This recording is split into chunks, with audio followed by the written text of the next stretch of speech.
का कुछ नहीं है।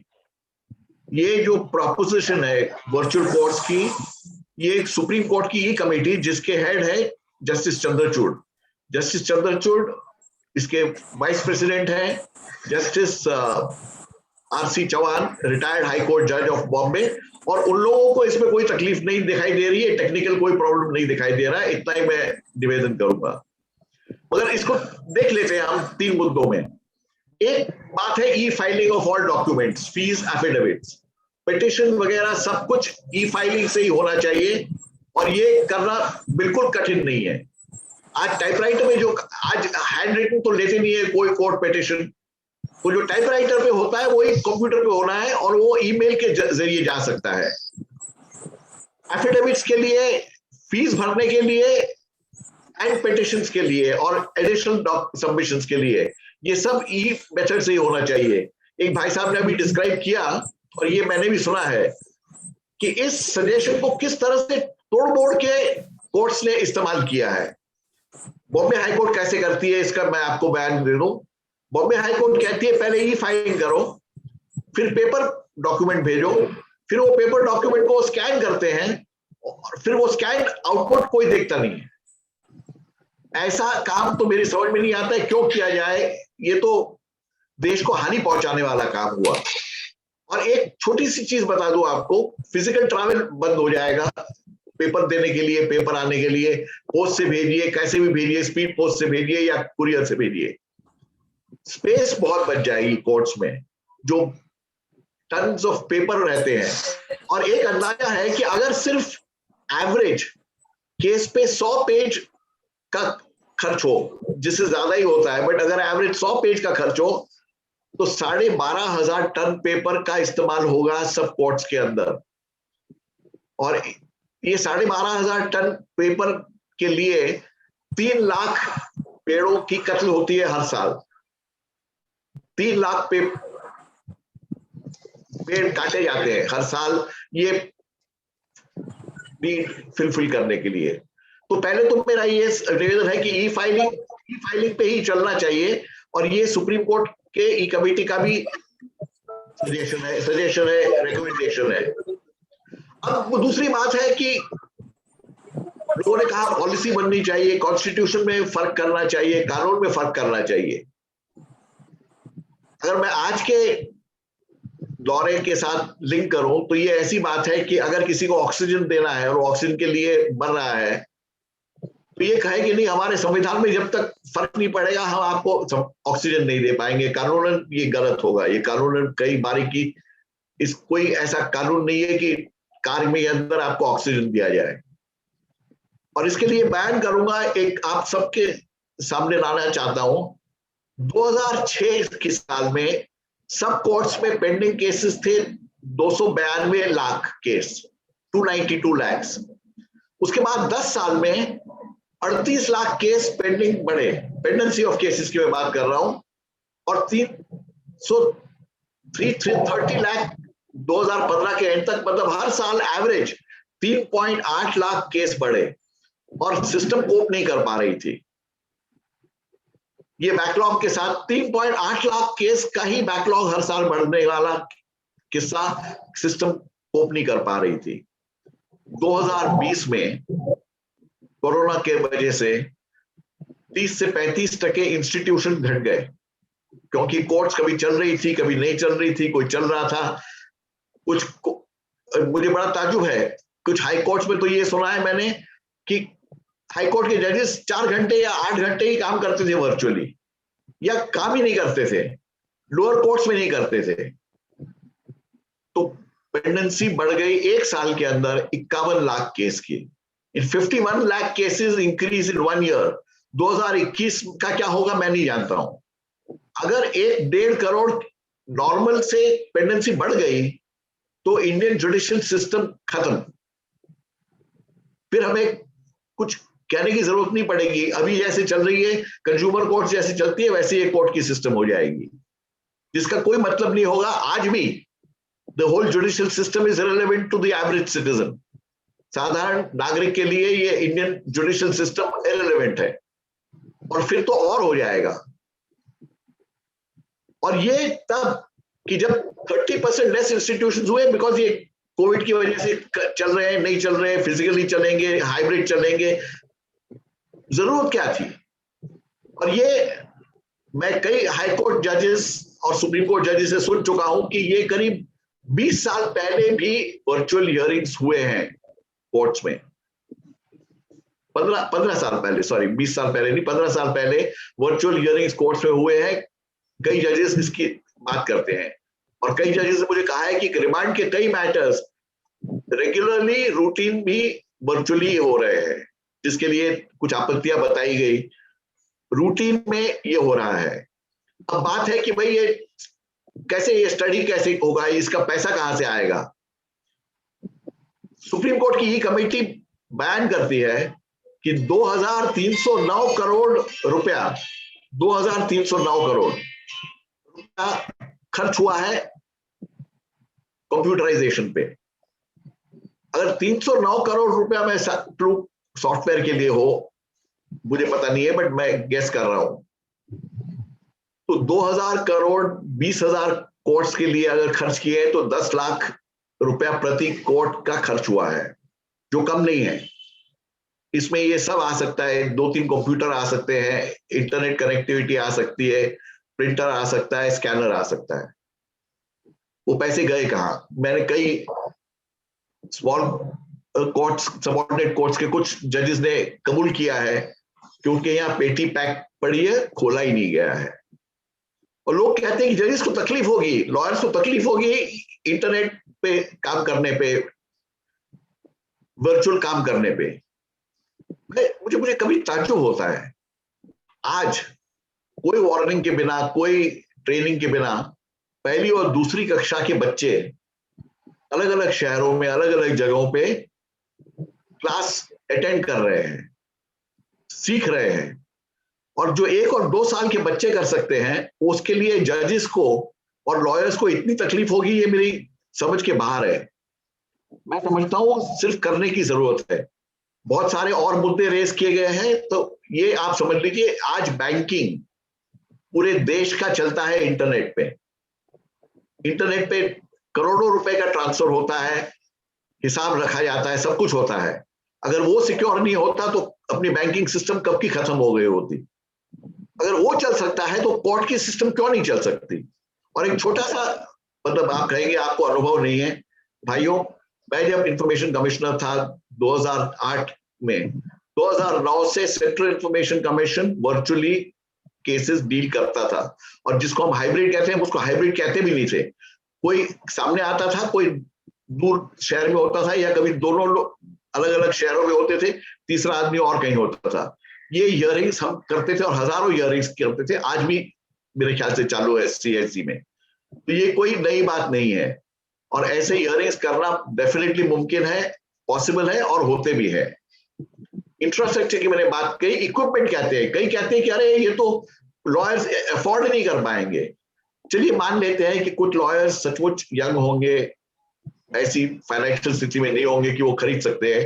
अंदाजन 50,000 रुपए के ऊपर का खर्चा नहीं होगा कंप्यूटर वगैरह के लिए, ये बैंक्स लोन दे सकती है। और इसका EMI अगर 3 या 4 साल का रहा तो 1500 से 1700 रुपए प्रति माह का EMI हो सकता है। ये करना मुश्किल नहीं है। ट्रेनिंग की बहुत बात की जाती है। मेरे ख्याल से तो आज फोन इस्तेमाल करना कोई भी जो लिखा पढ़ी कर सकता है, वो इस्तेमाल कर रहा है देश भर में। व्हाट्सएप तो सब लोग इस्तेमाल कर रहे हैं। कीबोर्ड पे ज्यादा से ज्यादा अगर ट्रेनिंग की जरूरत भी पड़ी, 2 से 4 घंटे के ऊपर जरूरत नहीं है। कुछ लोग कहते हैं कि ओपन कोर्ट का सिस्टम खत्म हो गया। मेरे हिसाब से तो अगर आप इसको इंटरनेट पे करें और लाइव स्ट्रीमिंग करें, तो इससे ज्यादा ओपन कोर्ट कोई सोच नहीं सकता है। राहुल सिंह जी कर ही रहे हैं वर्चुअल हियरिंग, और वो लाइव स्ट्रीमिंग भी कर रहे हैं। यही चीज सबको करने की जरूरत है।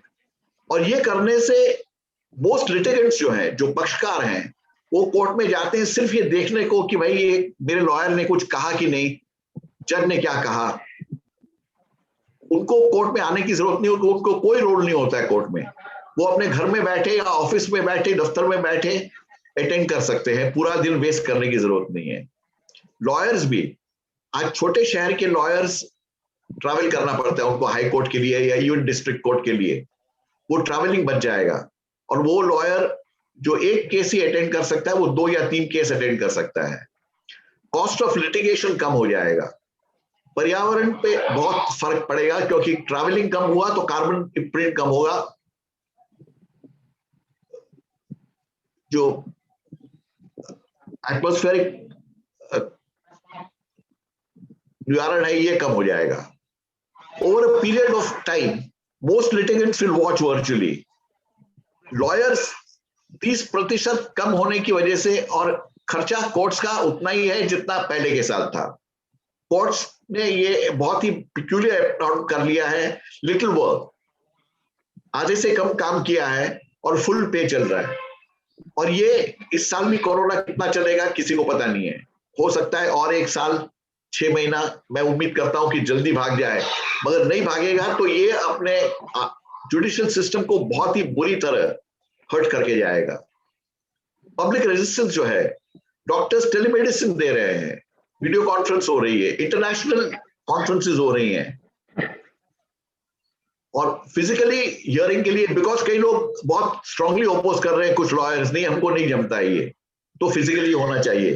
तो बॉम्बे हाई कोर्ट ने भी 4-5 महीने पहले कहा था कि हम एक्सपेरिमेंट कर रहे हैं फिजिकल हियरिंग का, और अब बहुत लोगों को कोरोना का बीमारी लग गया, इसके लिए बोला कि अरे हम अभी एक्सपेरिमेंट बंद कर रहे हैं। ये क्या एक्सपेरिमेंट लॉयर्स, जनता और कोर्ट स्टाफ के साथ, उनके ह्यूमन लाइव्स के साथ एक्सपेरिमेंट करना सही है क्या?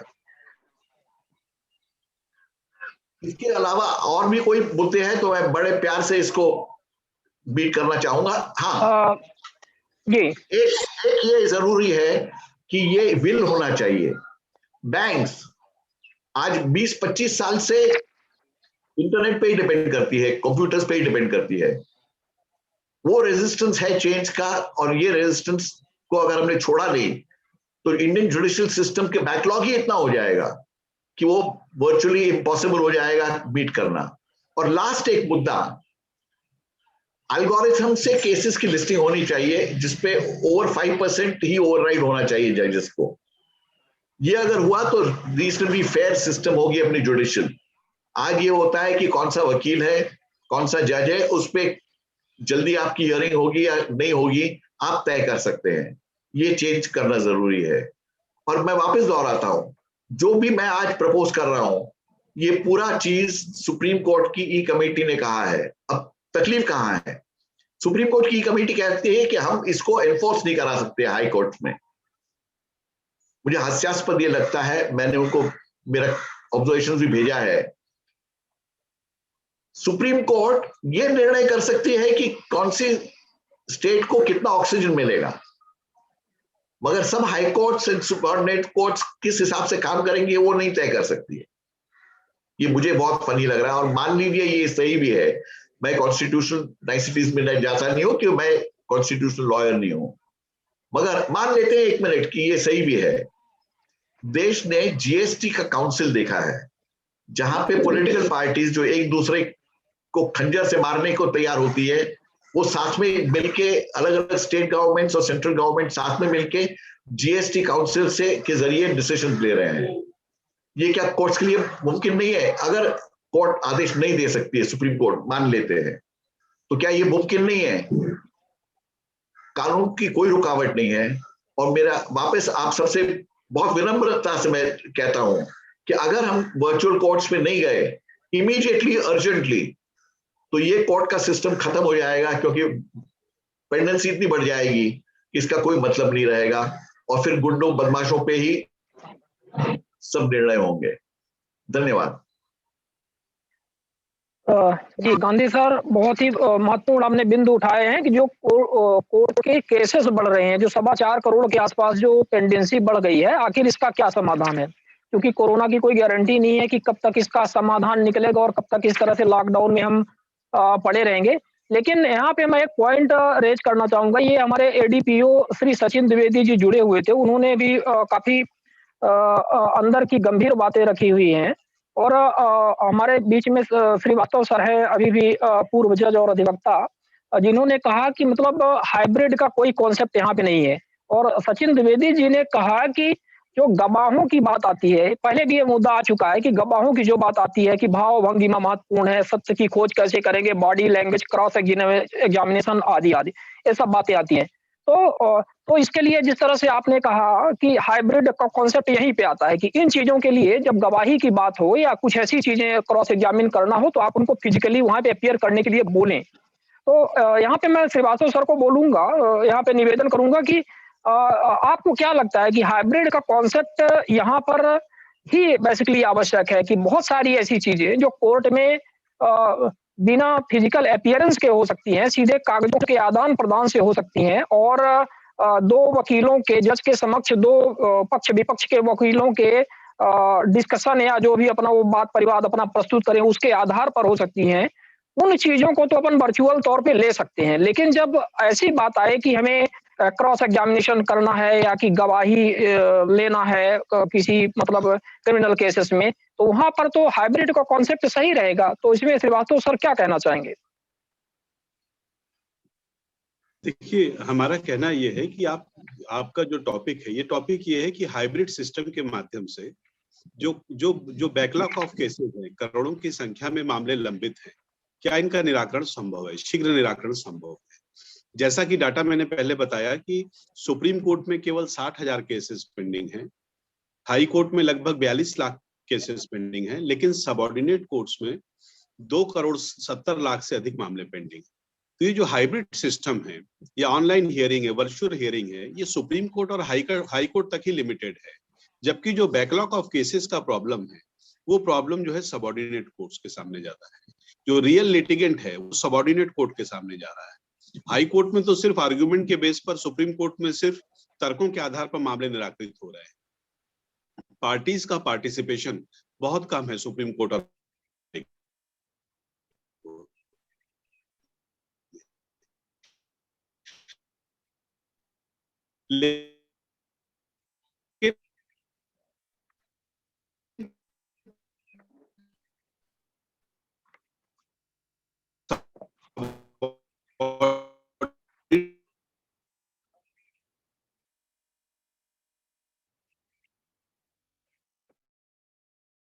जब वो टाइम और अपनी असफलता को स्वीकार करने के सिवाय कोई उपाय नहीं रहेगा।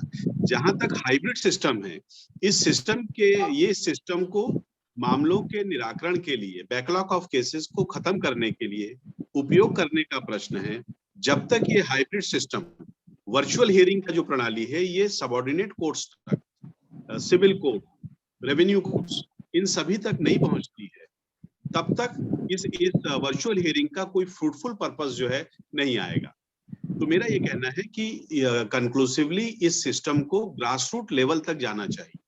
हाई कोर्ट और सुप्रीम कोर्ट में आर्गुमेंट के बेस पर आप सब चीजें डिसाइड कर दे रहे हैं। Presence and participation of parties is not required before constitutional courts. जो संवैधानिक न्यायालय है, वहां पक्षकारों का हस्तक्षेप बहुत कम है, तो वहां पर आपकी वर्चुअल हियरिंग सक्सेसफुल है।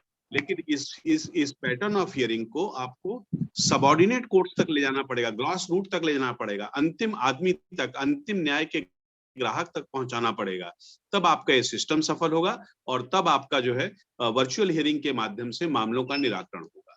लोक अदालतें भी लगाएं, वर्चुअल माध्यम से आप लगाएं, और इस एक्सपेडाइट मोड में लगाएं, स्पेशल कोर्ट्स बनाएं, फास्ट ट्रैक कोर्ट्स बनाएं, टाइम बाउंड ट्रायल लें, आप प्ली बार्गेनिंग का कंसेप्ट रखें। इन सब कंसेप्ट को, जो अल्टरनेटिव डिस्प्यूट रेजोल्यूशन के मेथड्स हैं, उनको जब तक हम फॉलो नहीं करेंगे, तब तक हमारी बैकलॉग ऑफ केसेस की एक समस्या रहेगी। हमारे आज के विषय में 2 तरह की समस्याएं हैं। पहली समस्या जो है वो इस बात की है कि हाइब्रिड सिस्टम जो है ये सक्सेसफुल होगा कि नहीं, और दूसरी समस्या ये है कि क्या जो बैकलॉग ऑफ केसेस है, जो अपने आप में बहुत बड़ी समस्या है, उसका निदान इसके माध्यम से संभव है कि नहीं। तो प्रॉपर इंफ्रास्ट्रक्चर डेवलप करने के बाद ही इस समस्या का हम निराकरण पा सकते हैं। यही मेरा कहना है। मैं इस बात से जोड़ना चाहूंगा, सबऑर्डिनेट कोर्ट्स में जहां तक सुप्रीम कोर्ट ई कमेटी का कहना है, सब इक्विपमेंट है, इंफ्रास्ट्रक्चर रेडी है, वो इस्तेमाल कर रहे हैं नहीं कर रहे हैं अपनी जगह बात है, मगर इंफ्रास्ट्रक्चर, और ये बात सबऑर्डिनेट कोर्ट्स को पहला लागू होना चाहिए ई हियरिंग का। हाइब्रिड सिस्टम इसके लिए कहते हैं कि अगर कोई कहता है कि मुझे जमता ही नहीं है तो उसको वो चॉइस देनी चाहिए, इसके लिए हाइब्रिड सिस्टम। नहीं तो हम तो आग्रह कर रहे हैं कि भाई ये वर्चुअली होना ही चाहिए। और एक चीज इसके साथ बता दो, सब क्वासी जुडिशियल प्रोसीडिंग्स पूरे देश में आज से मेरे हिसाब से वर्चुअली होना संभव होना चाहिए। और जब तक कोरोना की महामारी है, जब तक ये मेजर थ्रेट है, तब तक मेरे हिसाब से सब जगह वर्चुअल हियरिंग ही होना चाहिए, हाइब्रिड भी नहीं, क्योंकि जजेस के भी जान माल को खतरा है, लॉयर्स को भी जान को खतरा है। इस कंडीशन में अगर लीगल सिस्टम चलनी है, जुडिशियल सिस्टम चलनी है, तो सिर्फ वर्चुअल पे चलेगी। और जिस दिन कोरोना का प्रॉब्लम कम हो उस टाइम हाइब्रिड इंट्रोड्यूस हो, ये हमारा कहना है आप सबसे। मैं सचिन द्विवेदी जी से आग्रह करूंगा कि वो न्यायालयों में उपलब्धता के विषय में हम सबको अवगत कराएं कि क्या सारी बेसिक फैसिलिटीज, आप चूंकि ट्रायल कोर्ट में काम करते हैं, तो क्या सारी सुविधाएं ट्रायल कोर्ट में उपलब्ध हैं? अगर नहीं है तो कोई पैसा खा गया है। सचिन, हमें लगता है कि सचिन जी हमारे बीच में अभी फिलहाल नहीं है, वो लॉग आउट कर गए हैं। उम्मीद करते हैं कि वो वापस जुड़ेंगे। उनको आप एक व्हाट्सएप मैसेज भेज दें तो वो जुड़े हैं और अपना ये बात तब तक आप कार्यक्रम में हम इनवाइट करेंगे हमारे वर्तमान मध्य प्रदेश राज्य सूचना आयुक्त माननीय श्री राहुल सिंह जी को। और अब एक इंट्रोडक्शन के तौर पे भी हम आप लोगों को बता दें कि यदि अपन क्वासी जुडिशियल सिस्टम में, क्वासी जुडिशरी में अपन बात करें ऑनलाइन हियरिंग की, तो मध्य प्रदेश एक ऐसी जगह है, मध्य प्रदेश राज्य सूचना आयोग, जहां पर ये एक्सपेरिमेंट प्रारंभ हुआ है। और श्रीवास्तव जी के भी संज्ञान में मैं लाना चाहूंगा, क्योंकि आप हमारे बीच में पहली बार जुड़े हुए हैं। बाकी तो हमारे जितने भी यहाँ पे पैनल में लोग हैं वो सब इस बात को अच्छी तरह से जानते हैं, क्योंकि कई बार डिस्कशन होता रहा है। और राहुल सिंह जी की जो सुनवाइयां हैं वो पहले ही फेसबुक लाइव के माध्यम से हो रही हैं। उन्होंने एक अपना पेज बनाया हुआ है और आप लोगों को हैरानी नहीं होनी चाहिए कि मतलब देश में, प्रदेश में, विश्व में बैठा हुआ कोई भी व्यक्ति यदि फेसबुक में अकाउंट रखता है तो वो उनकी सुनवाई को लाइव देख सकता है। कि मतलब यदि हम अपीलेंट हैं तो हम अपना क्या पक्ष रख रहे हैं, पीआईओ हैं, फर्स्ट अपीलिंग अथॉरिटी हैं, तो वो अपना क्या पक्ष रख रहे हैं और फिर उसमें क्या निर्णय आ रहे हैं, वो सारे सब कुछ ट्रांसपेरेंट है। और आज भी वो सारी चीजें फेसबुक में स्टोर हैं उनके अकाउंट में। हाँ, अब ये बात अलग है कि वो सिर्फ एक विशेष लॉगिन के माध्यम से ही वो चीजें एक्सेस की जा सकती हैं। तो उसके लिए और ज्यादा बेहतर कैसे व्यवस्था हो, शायद सूचना आयोग के वेब पोर्टल पे भी ये चीजें आने लगे तो ज्यादा बेहतर हो। तो मैं यहाँ पे इनवाइट करूंगा माननीय श्री राहुल सिंह सर को, और वो भी अपना इस विषय में पक्ष रखें कि कैसे मतलब इस व्यवस्था को और एक राष्ट्रव्यापी कैसे बनाई जाए, जो आपने एक्सपेरिमेंट प्रारंभ किया। देखिए शिवानंद जी, मैं जो सुन रहा था यहाँ पर सारे जो स्पीकर्स थे हमारे माननीय, उनको अच्छे से सुना मैंने। और मैं इनफैक्ट दीपक अवस्थी जी और जो सचिन जी थे उनकी बात से पूरी तरह से सहमत हूँ कि rules need to be defined, rules होने चाहिए, उसको डिफाइन करना होगा। और जहाँ तक खर्चे की बात है और तमाम व्यवस्था की बात है, तो उसको लेकर के सरकार और जुडिशरी, बार और जनता, उनके बीच में एक राय बना करके और आगे इसमें काम होना चाहिए। और श्रीवास्तव जी की बात से भी मैं